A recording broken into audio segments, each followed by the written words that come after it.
Yo, what up, gang? Thanks for coming back by. Today, I'm going to be telling you guys a story about how I got attacked by an eel while diving, all by myself, like an idiot.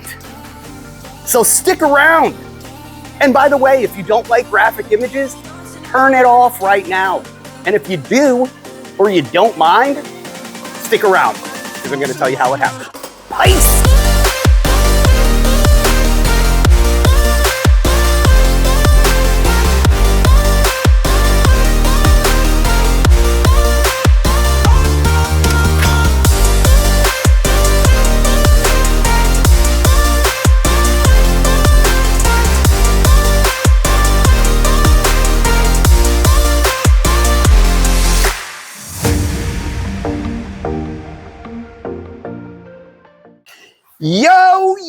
Yo, what is up, gang? Thank you for coming out, right? Check this out, guys. Miss Tiki got me this smoker. I got my old fashioned here. You guys saw that in the last video. I will leave a link at the end so you can click how to make the best old fashioned in the world. And Miss Tiki got me this as a gift. Check this out. Woo-hoo-hoo! What? Yeah.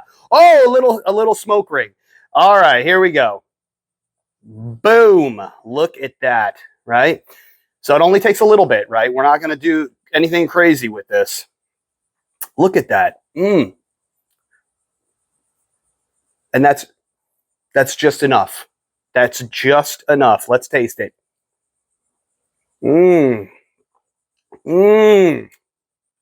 Oh, that's so good. It's so complex. It's delicious. All right. Anyway, so I promised you guys a story, right? So here we go. This story takes place a couple of years ago, and I was aching to get out and go lobstering, right? And I can't find anybody, and I couldn't find anybody for like weeks. Nobody wanted to dive, right? Or nobody could dive because their schedule. And so I just decided I'm going to book a trip on the charter boat by myself, right? I mean, I'll be with a group, but I'm just going to go solo. And I'm going to pick somebody up on the boat, and then another solo diver, and then we'll go hunting together. You know, it's not an uncommon thing. We find a partner on the boat, and as long as they're hunting, we're good, you know? And I think there's an understanding. Everybody just kind of stays out of each other's way, but we just stay within an eye shot of each other. So anyways, that's the plan, right? So I go book the dive boat, get out there, and I'm talking to the captain, tell him the plan. I want to go hunting, and I can't find anybody on the boat who's a solo, who is hunting that day. I can't even find a double. There's nobody. They're all just doing recreational diving on the reef, right? They got cameras and everything like that. It's just going to be a reef dive for them today. So I talked to the captain, and I know him very, very well. And I've dove on that boat over 50 times, I'm sure. And that's not an exaggeration. So they know me. So he tells me, listen, this is what I'm going to do, okay? I'm going to take the group out. I'm going to put them on top of the reef, right? And then you're going to go in a minute after them, okay? I'm going to carry you just a little further. And then I need you to swim east for 10 minutes, right? So I'm thinking, wow, okay, 10 minutes. That's a pretty long swim, right? By yourself. But he swears that I'm going to pick up this next reef. It's just a little bit away, excuse me. And it's like going to be Lobster Mania. He's like, you'll limit out, no problem. Kind of like one of his secret spots. Okay, let's do this. All right. So I'm on the boat, and we're getting ready to go in, and the dive master is going over the dive plan for the day, right? And he's giving the layout of the reef. It's a north running current, right? So we got a north current, and it is a west facing ledge, right? So he's going over all this. Good. Doesn't really pertain to me too much, because I'm going to hit the reef, go over the top of it, and then I'm gone, right? So he's telling everybody, hey, here, if you get on top of the reef, right? You can swim around the top and it's beautiful. If you hit the sand, just turn back west and head back toward the shore, and you'll get right back over the reef and you'll pick that ledge up again. No problem. But if you do end up over the sand, he says, or by the sand, keep an eye out, because there's a really big tiger shark. It's like 14 feet in the area that we go, and he likes to patrol up and down this sandy patch, right? Alongside of the reef. Okay, good. So everybody's fine. The group goes in. A minute later, I go in and I start my swim, right? Got my compass out and I'm booking it. Get over top of the reef. It takes me about 3 minutes to get to the edge of that reef, and I hit the sand. Okay. And now I'm swimming. And he told me it was going to be about 10 minutes, and it was every bit of 10 minutes, right? So I'm looking at my watch and at my compass, at my watch, and that's a long swim, right? So a lot of things start going through your mind. You're like, well, okay, I got some good experience here. Hey, look, if something happens, I'm in like 80 feet. It's not too crazy, right? I'm just gonna send up my safety sausage and they'll come pick me up, right? So no big deal, right? So I'm swimming and I see off in the distance, I got really good visibility. I'd say probably about 40 feet away, I see the reef. So I'm like, yes, all right, I found it. Calm down right away. Not like I was panicking or anything like that, but it's like, okay, I found it, right? This is a good thing. So I find the reef, and immediately I get up on a ledge and I see antennas. I'm like, yes, this is it. I'm gonna limit out. This is freaking badass. I'm gonna limit out right here, okay? Because we did our first dive. It was a bonk, nothing, right? I had to dive with the group and couldn't put me anywhere. So this is the second dive. I'm sorry, I should have prefaced with that. So I hit this ledge, right? And it is perfect. It's like 3 feet off the ground, right? And I can see from the front to the back, and there's 5 lobsters under this ledge, and there's nowhere for them to go, right? So I'm getting these bugs. And the ledge, it kind of slopes down right to the back, and it runs right into the sand. So there's nowhere for them to go. There's no holes or anything. Like, this is unbelievable, right? So I grab the first one, throw it in the bag, right? So I got one in the bag. And now here's another so that was a big one, right? And now I got another monster that I'm gonna get, right? So I got my snare and I'm gonna go around the back side of this lobster to get the tail through the snare. So he's really back in there. So I'm just gonna wedge him out just a little bit, right? So I reach over to grab his antenna because I'm gonna clear him away from the wall just a little bit, right? So I grab the antenna, and all of a sudden, out from the periphery comes this goddamn eel, right? And I don't even really know what's going on at this moment, but I see him come from here out of the corner of my eye, and it's like a ribbon just right through the water. And spotted moray eels have an extra pair of toothed jaws located further in the throat. An eel will seize its prey with its first set of jaws. Then, the second set of jaws will move forward to snatch the prey for swallowing. Their teeth may look intimidating, but they are not aggressive toward people. Boom! He hits my freaking hand, and he bites, and it's instant pain, and it scares the absolute living shit out of me. So I rip my hand out of his mouth, right? And he darts back into the hole, and I'm like, holy shit, I just got freaking attacked by a goddamn eel, like by a marine creature, right? So I feel instant burn. I drop my snare and I just grab my hand, right? And I open my hand up and it's a cloud of black around my hand, because under a certain depth, you lose the red color spectrum, right? So it's blood, right? And it's a lot of blood. It's like a freaking cloud of blood around my hand. And I'm just like, oh shit. Okay, dive over. Like, the worst thing has happened, right? So now I have like an emergency, right?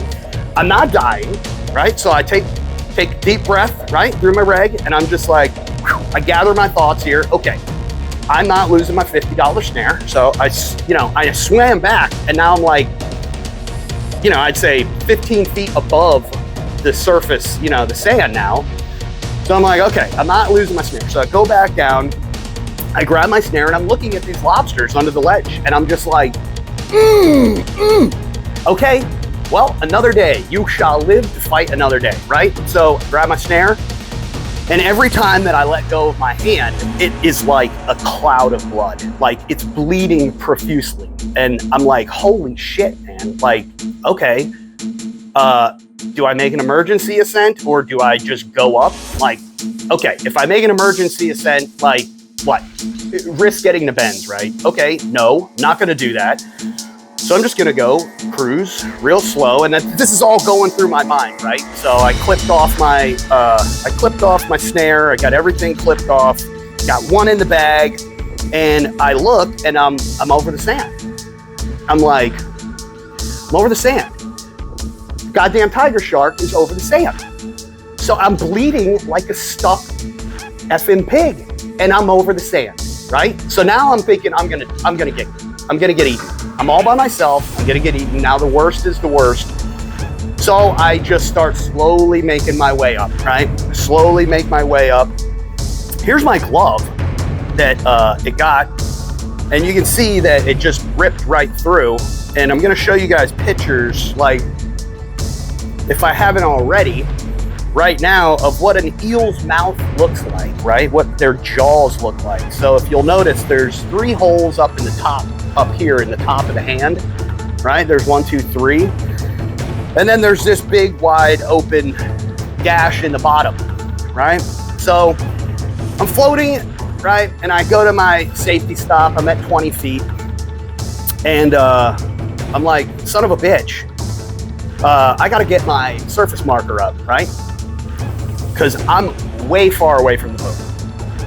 And I know this. And if a boat comes through and he's dragging lines, I could get hooked up, by a fishing boat or something. So now I got to get my surface marker out, and I got to get it tied to my reel. And I'm bleeding every time that I let go of my hand.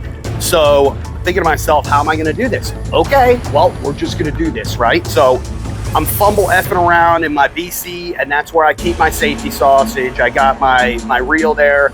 Short of the story is I get that set up, and now I'm just hanging out. And if anybody, is a diver, you've done your safety stop, and that's kind of where you just, if something's gonna happen, right? If the great white is gonna come and get you, it's gonna be like right now, because you're literally just like a piece of bait bobbing around 20 feet of water, and you got to stay there for 3 minutes, and you can't do anything. So you just pretty much lock your reel off, kiss your ass goodbye, and then just wait for your timer to go off. So that's exactly what I did. Anyways, timer goes off. I make surface, and I'm looking for the boat, and I don't see the boat. Right? And it's a little bit, I'd say it was probably like 2 to 3 that day. And so I'm like doing donuts, and I'm like looking, I'm like, shit, where's this goddamn boat? And I see it way off. I mean, it's probably 300 yards away. No exaggeration, right? So I got my safety sausage at 6 feet. I'm waving it in the air, right? I'm like, there's no way he's gonna see it. He's gonna wait because he knows I'm gonna be down for 45 minutes. And I'm only 15 minutes into the dive right now. My 10-minute swim, and then I've been screwing around on the ledge, maybe 20 minutes in, but I got another 25 minutes before he's even gonna start looking for me, right? So I just turn on my back and start backstroking toward the boat, right? Waving my safety sausage. Finally, after about 10 minutes of bobbing around now with a bleeding stuck hand, or bitten hand, I see him nose over to me, right? And then he's up on a plane. I'm giving one of these. One of these is not, hey, I'm over here. One of these is, I'm in trouble in diving. This is, I'm okay. And this is, come get my ass because I'm having an issue, right? So I am like, come and get me like now, right? So he comes and gets me. short of the story is I get up on the boat and I end up bandaging up myself because the deckhand, he was like, oh shit, and he was kind of like scrambling, mammling for a bunch of stuff, and I know a little bit about like EMS stuff, so like, just give me this, give me that, boom, boom, boom. Bandage myself up, good to go. Call up the urgent care, right? Because I'm like, I'm not going and sitting in an ER for 5 hours to get my hand stitched up. So I call an urgent care and they're ready for me. So short of the story is I make it back in, I get sutured up. I think it was 11 sutures later. You guys can see the pictures. So that's what happened. Got 11 sutures and on my hand I got a nice little scar, permanent 2 scars there. And that's my story. So short of it is, guys. That was a long one, right? I'm sorry. Miss Tiki always says, oh, you're so long-winded. Jesus Christ, get to the point. But this is a good, you know, the whole story's the point, right? So if you're going to rip me up in the comments, don't. I've already done it to myself. There is no more diving without a partner. And I would highly suggest that nobody ever do that. Because every now and then you get that bug, right? And you don't have a dive partner, you go book on the charter and you might bug off away from somebody. You never ever know what is gonna happen, right? And my luck is it's gonna happen to me. So there's a perfect example of it. So got it bitten by an eel. It was a spotted moray. It's a gorgeous creature. And so I wasn't provoking this thing at all, but I did some research afterwards because, listen, when I go lobstering, I will, you know, not to pat myself on the back or pound my chest or anything, but I will go as hard as I need to if I see one to get the goddamn lobster out of that hole. And I will go up to my arm, reaching in a hole to grab these lobsters out, right? And that's when guys get usually bitten by eels because there'll be an eel rocked up inside. You'll get in there with your light and you'll try and clear it, but it'll be tucked around a corner and you don't see it, and then they get you, right? That's not what happened, right? This thing actually just came out of nowhere and got me, which was really strange. It was really odd, but I looked it up and it might have been during like spawning season, and or it might have had like eggs or something like that. And apparently they become very territorial, right, around that area. So listen, divers, right? You ever see these spotted morays, the green morays? Like, they're all usually pretty docile. You can get right up on them. Dude, I am not screwing with these goddamn animals anymore. Give them a big berth, right? Give them a wide berth and a good area, right? Leave them alone because they just might have eggs and you don't know about it. And then the next thing, like, I just keep thinking, what if this damn thing came out and freaking went for my neck or something, right? And caught my jugular, right? Or my carotid or something, you know, something crazy. Like, it could have been a lot worse. It could have been a lot worse. So, you know, very cautious these days. But anyways, that's my story, and I hope you guys like it. Hope the pictures didn't gross you out too much. Or if you like that kind of stuff, I hope it highly entertained you. But I'm all healed up, and I learned a lot from that. I won't be doing that anymore. So anyways, guys, appreciate you coming by. If you haven't subscribed yet, please go ahead and do that, because it makes me feel so good inside. I just want more and more and more. I'm just kidding, guys. I love you. For all of you guys that have subscribed or who you're tuning in for the first time, thank you for listening to that long story. I hope that it educated you a little bit. And I hope that nobody else gets in that kind of predicament. So with that being said, I will see you on the next episode of the Jafiki Tiki, baby. Peace the hell out. Boom!